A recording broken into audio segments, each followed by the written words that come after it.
자, 오늘 잘 안 나온 질문, 그동안 오늘 다행히도 평소에 잘 안 나오는 질문이 있어요. 그 다음에 중요한 질문이에요. 이제 연령대가 올라가서 나온 질문인데, 여러분 다 이거 귀를 쫑긋 세우고 들으셔야 돼요. 명예퇴직 후 자존감이 너무 떨어졌습니다. 어떻게 극복할 수 있을까요? 2017년 명예퇴직을 하고 적지 않은 나이에 다시 직장을 얻기 위해 노력하면서 부딪히는 어려움 속에 꿈과 현실의 차이를 뼈저리게 느끼고 잃어가는 자신감과 알지도 못하는 사이에 내려간 자존감으로 자신이 느끼는 상처와 주변인들에게 미치는 영향에 대해 고민이 큽니다.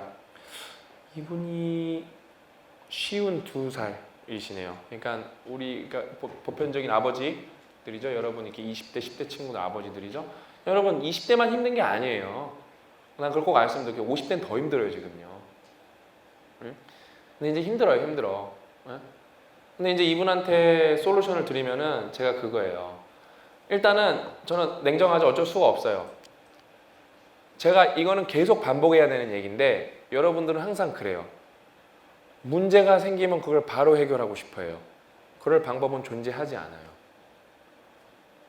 이 문제가 52살 되니까 딱 생긴 걸까요? 아니에요. 이미 문제는 시작됐었어요. 어느 시점부터. 그렇죠? 근데 준비가 안 된 상태에서 그러니까 명예퇴직이니까 자의반 타의반으로 해고당하신 거죠. 그렇기 때문에 이 문제는 단기간에 해결이 되지 않는다는 것을 받아들이시는 게 가장 중요한 시작이에요. 여러분도 똑같아요. 여러분이 좋은 대학을 안 나와서, 여러분이 뭐 아파서 다 똑같은 거예요. 뭔 말인지 아셨죠? 그거를 항상 그거예요. 통제 불능인 게 있고 통제 가능인 게 있어요. 간단해요. 두 개로 나누면은. 예를 들어 세상이 거지 같은 거는 통제 불능이에요. 내 방이 거지 같은 거는 내가 청소할 수 있는 거예요. 그렇죠? 이렇게 나눠야 돼요. 근데 이 문제가 즉각적으로 발현해서 즉각적으로 해결 가능하지 않다는 거를 인지하는 게 생각보다 되게 중요한 문제인데 이거를 거의 다 메타인지가 났다 보니까 인식 자체를 못해요. 그러다 보니까 장기적인 문제인데 어때요? 단기적인 솔루션을 원하는 거예요. 이건 되게 생각보다 중요한 거. 이거는 큰 맥락으로 모든 거에 적용되는 얘기예요, 지금요. 그 다음에 이제 자존감 얘기가 나오셨잖아요. 그러니까 저는 항상 그거예요. 틀릴 수도 있어요, 제 얘기가. 그래도 이 분이 아니어도 이 방송을 보고 이 강연을 듣는 분들은 보편적으로 많은 분들이 있기 때문에 어느 분들한테는 맞는 얘기가 될 거예요. 자존감이 왜 나왔냐면은 52살이셨으니까 52살이셨으니까 어느 조직인지는 모르겠지만 보편적으로 우리나라는 대부분의 조직은 호봉제입니다. 삼성도 호봉제가 아닌 것 같지만 반호봉제예요. 반호봉제.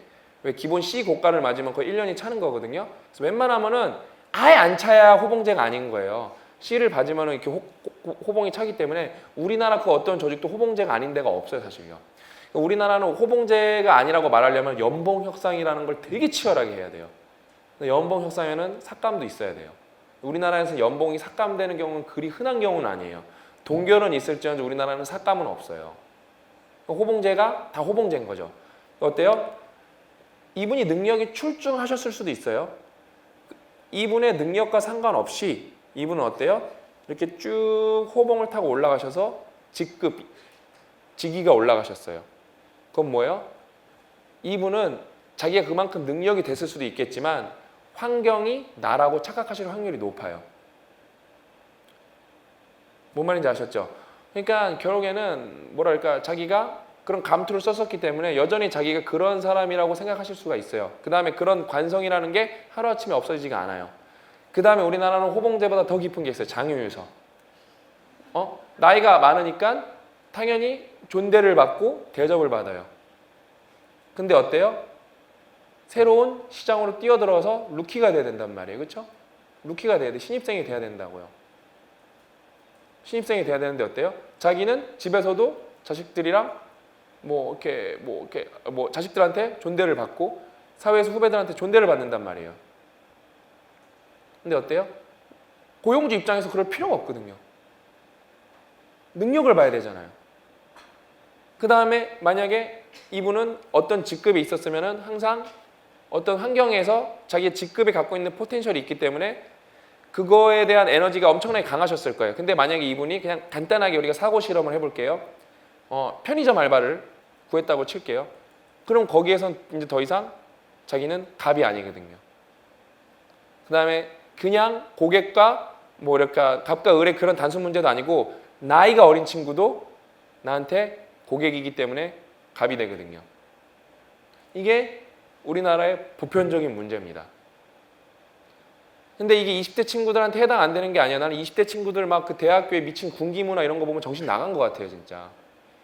와, 이게 저는 저 때도 17년, 18년 전에도 저는 군기 그런 걸 싫어했거든요.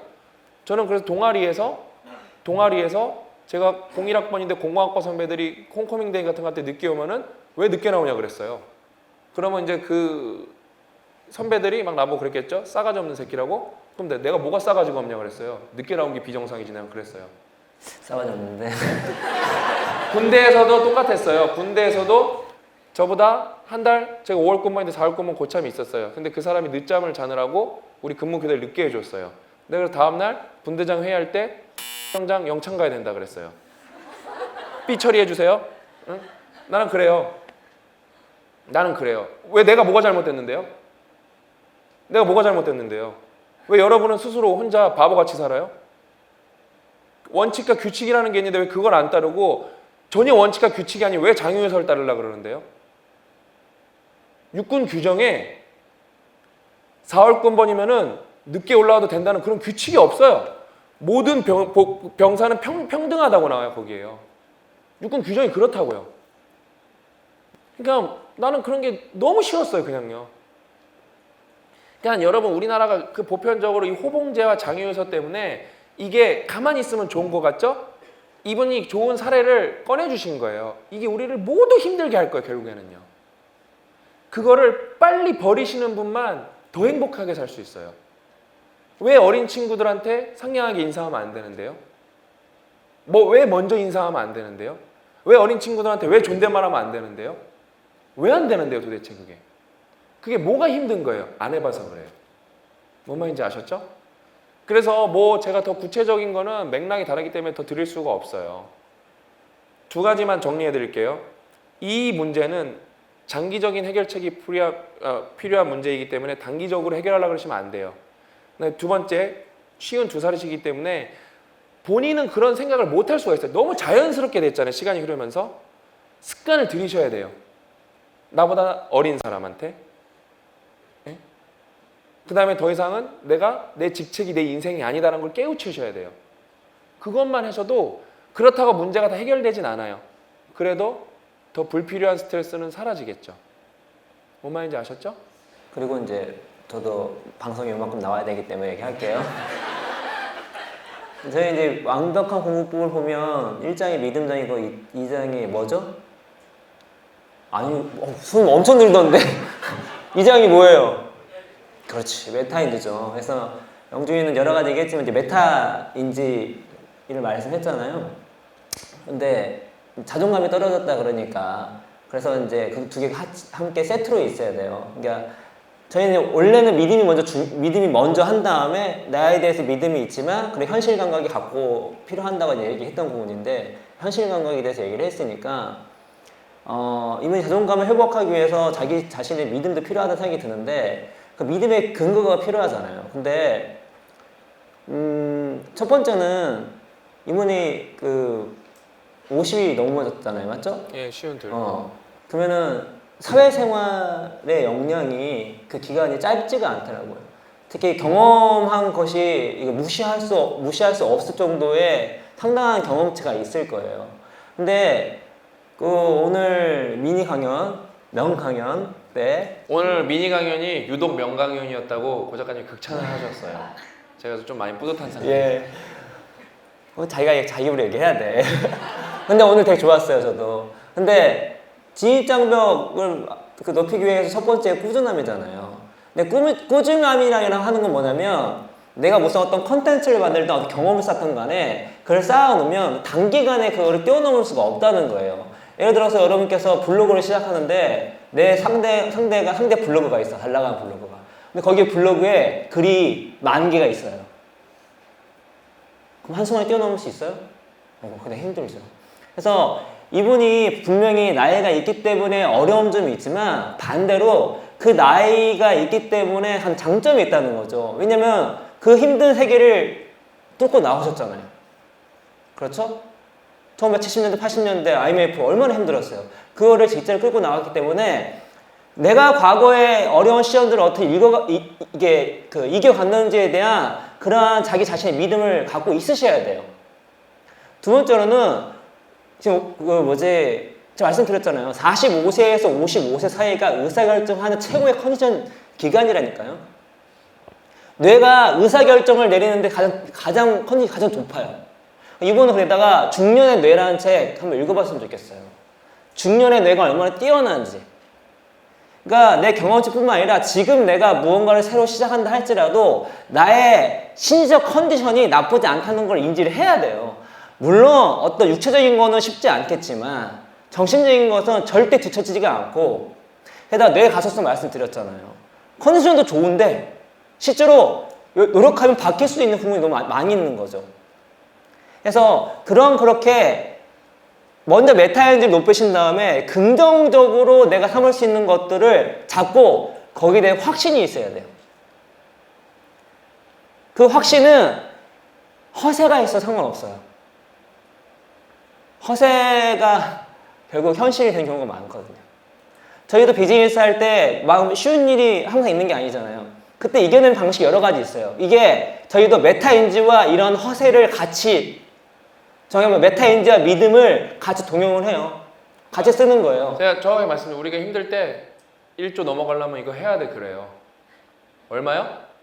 1조. 감이 나와요? 1조 넘어가려면 이거 해야 된다 그런다고요. 조 단위로 넘어가려면 이건 당연히 이겨내야 돼 그래요 저희는요.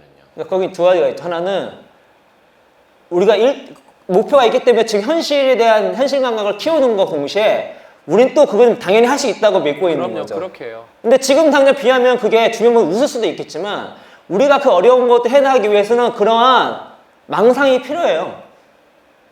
대신 우리가 이성적 몽상각 얘기했잖아요. 그 망상을 현실화시키기 위해서 최대한 객관적 사실들과 실천을 하는 거죠. 그래서 그분도 자존감을 회복하시기 위해서 메타인지를 높이신 다음에 그 다음에 자신의 강점을 최대한 생각하시고 그런 마인드 갖고 자존감 회복하셔서 잘 해놨으면 좋겠다는 생각이 듭니다.